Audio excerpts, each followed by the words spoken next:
we're so used to looking to other people, calling our friends, calling experts, hiring coaches, looking to books, looking to all the external information, instead of remembering that we have this incredible well of internal wisdom that is always available inside us. Yet most of us don't know how to tap into it. We don't know how to listen. So here are my two best practices for getting that clarity and finding it from the inside out. Practice number one is something I call tapping into your higher, wiser future self. So all of us have another self that is coexisting with this one. And I like to think of it as my kinder, more expansive, more experienced, wiser future self. So whenever I find myself in a conundrum, here's what I do. Rather than going with my mind, which thinks, I like to go with my heart, which always knows. And here's how I get there. So I put my hand over my heart, I close my eyes, and I really ask, I say, all right, higher, wiser, future self Marie, what do you really know to be true about this situation? Is it a yes? Is it a no? What does it feel like inside? What's the wisdom that you have to offer me right now? And then I wait and I actually listen. Again, most of us have so much information coming to us at all different times from our computers, our text, our email, social media, you name it. There's so much noise from the external world that we've forgotten that this beautiful version of us exists if we can actually hear it. So again, putting your hand on your heart, tapping into that higher, wiser, kinder, more experienced, beautiful future self that already exists in another dimension, and asking, what's the truth for me in this situation? What do I need to know? What do I need to understand? What's the best next move that's going to support my growth and who I need to ultimately become? Now, the most uncomfortable part is usually hanging out in silence and feeling what arises from within. And here's what I've learned about the messages that come from our higher, wiser future self. They're never harsh. That voice doesn't speak in a critical tone. It usually whispers, and it communicates with simplicity and clarity. Sometimes it might, for me, come in words. Oftentimes it comes in body sensations. Like I can feel a sense of dread about moving in a particular direction versus another. I can feel a sense of lightness about moving in a certain direction rather than other. Or one feels just more fun and more easy rather than another. So give that a try the next time that you might be feeling like you've lost your way, you're unclear about how to move forward, and that you're too busy listening to external voices rather than your own. And if you don't get the clarity that you need with that little practice, here's my next one. So this is something called automatic or guided writing. I got to tell you, this was something I used consistently when I was writing my book, Everything is Figureoutable, because I kept running into so many struggle points. Oh my gosh, I felt like I was beating my head against a wall. I didn't have clarity. God, which chapter first or which information to put where? And it was so torturesome because I was putting so much pressure on myself to get this book right. I wanted to do a really great job for everyone. Anyway, the practice of guided writing saved my butt. And here's what you do. So guided writing is this journaling practice where you tap into that higher, wiser, more conscious you, and you give it voice on the page. Here has been the practice that has helped me in terms of accessing that particular voice. So step one, I meditate for at least 20 minutes. Giving myself that amount of space to let the chatter in my mind slow down, to actually slow down my brain waves, to get coherent in my brain and in my heart, and to be able to access a different part of myself. That meditation for at least 20 minutes, that's everything.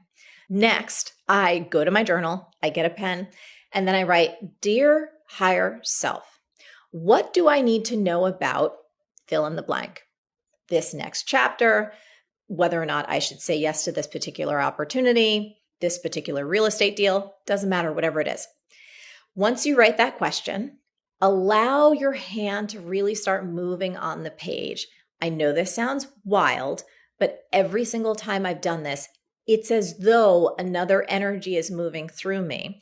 You can't judge your writing. Don't worry about spelling. Don't worry about grammar. Just let your hand start moving on the page. And I promise you, if you ask with intention and you allow yourself to just start letting words come through, you will be shocked at the wisdom that shows up. And here's the wild thing.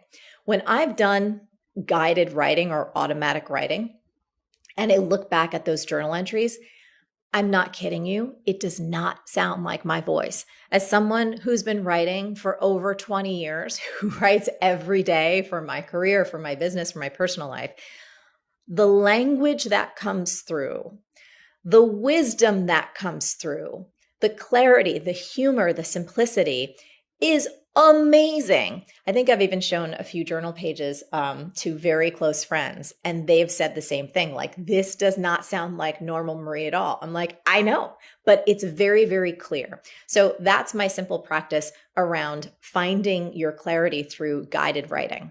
Oh, a couple of tips here. So when you're doing guided writing, just allow your pen to move, right? Don't edit it. The moment you get into your analytical mind, you are foobarred. So don't go there. Just allow it to keep flowing. And if you hit a stop point and you don't think you've actually gotten there yet, you can use this little sentence stem. What else do I need to know about blank?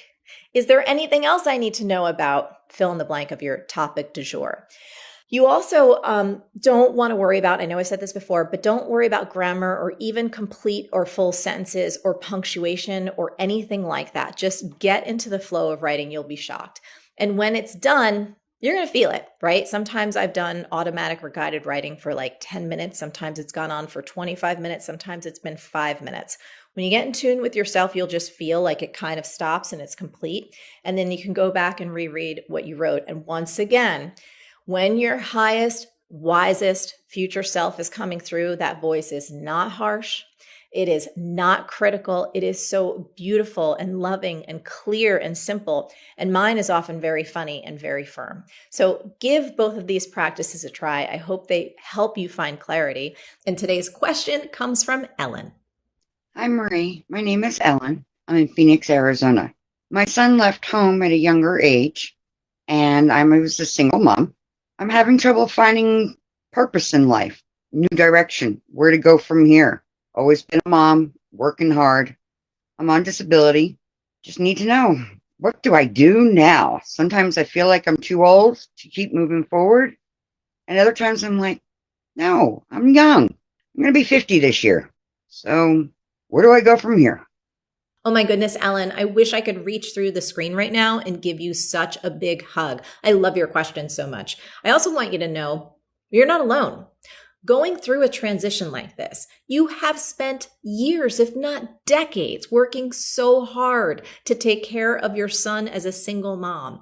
And now that he's moved out and you've got all of this extra time and space mentally and emotionally, of course you're feeling a little untethered. Of course you're feeling perhaps a little lost and not sure how to even define this next chapter. You know, one thing I've learned in my experience is that for all of us, no matter what age we're at, change can be incredible. It can be so exciting. It can be so good for us in retrospect. But transitions, my goodness, they are tough. So I know your question is about how do I figure out where do I go from here? And here's the good news. You have wisdom within you. You have answers in there. I suspect that you've spent so many years focused on taking care of other people, including your son, that you're just not in touch with what your true desires are anymore. And I love that you highlighted, our mind, your mind kicks up, oh, well, maybe I'm too old. But then the truth came through. No, you're young. You've got so much life ahead of you. And so what I want to share today is really 2 tools that will help you find that clarity that you crave so you can start to dream into and take action on what's next in your life. So the first thing that I want to share with you is actually from Everything is Figureoutable. Now, Ellen, I don't know if you got a copy of my book, but I am going to sign this one and send it to you. And here's what I need you to do. I want you to read the whole damn thing, but most importantly, you need to focus on chapter 6. It's called Define Your Dream. This chapter is like a supercharger for clarity. I am not kidding. People on Amazon write so many different reviews specifically about this particular chapter because it is like a supercharger for figuring out what you want and then helping yourself make an action plan to get it. So I want to give you one tool right now that you can get started with until this little puppy makes it to you in the mail. There's a prompt in here that I have used so many times in my life and so many times in my business that has transformed everything. In a business context, it's led to like multi-million ideas. And in a life context, oh my goodness, I can't even tell you how many things it's helped me shift. And it all comes back to tapping into that wisdom that I already have in my heart that I wasn't really aware of.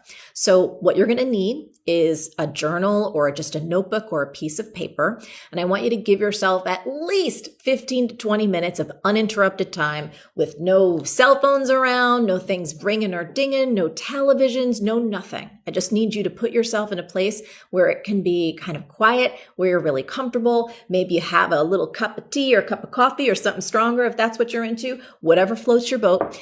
And you're going to use this sentence stem to start to unearth what Ellen might really want to focus on in this next chapter of her life. So the sentence stem goes like this. Wouldn't it be cool if ... So I want you to write down on the paper, wouldn't it be cool if? And then whatever springs up in your mind and your heart, I just want you to write it down. So wouldn't it be cool if? Hey, are you feeling overwhelmed, exhausted, or just drowning in busy work and still not making the money you deserve? In this brand new training, you're going to learn 3 super common mistakes that can kill your productivity and tank your profits and how to stop them fast. Just go to marieforleo.com/free class or scan the QR code on your screen right now. I lived in Hawaii. Wouldn't it be cool if I could solve world hunger? Wouldn't it be cool if I had platinum blonde hair? I don't know. I'm just making stuff up off the top of my head. But what this exercise does is it starts activating your imagination. It starts dusting off that ability you have to dream that I suspect may have been put on the back burner for so many years because you've been focused on so many other people because you're so responsible and you're so loving and you're such a good person. But now, my friend Ellen, now is the time for you to rediscover what's in your heart and what would really be cool for you to focus on in this next chapter. And I promise you, if you play with this prompt, wouldn't it be cool if, and you let yourself dream without editing, without squashing something down because you feel like, oh, that's impossible, that can never happen. No, we don't do that in brainstorming. We let everything down on the page. I promise you, you will start to unearth something that's going to make you go, oh, that feels amazing. Could I really do that? Could I really be that? Could I really pursue that? And you're going to get like little tinglies. Arms will stand, the arm hair will stand up, all that kind of good stuff. But it will only happen if you give yourself this ability to play with this prompt and do it until you can't write anymore. So it's worked wonders for me. I know it will work wonders for you. And I absolutely want you to stay in touch with me and let me know what comes of this. So Ellen, that was my A to your Q. I really do hope it helps. And now for you watching, I'm curious. A, have you read Everything is Figure Outable? Have you done all the exercises in chapter 6? And if not, it's okay. You can start with this prompt right now. Wouldn't it be cool if? In fact, if you've had trouble identifying what's next in your career or in your life, why don't you answer that question right now in the comments below? I would love to hear it. Now, until next time, stay on your game and keep going for your big dreams because the world really does need that very special gift that only you have. Thank you so much for tuning in, and I'll catch you next time on the Marie Forleo podcast and on Marie TV. Hey, if you loved this video, you need to watch this one next. Trust me on that.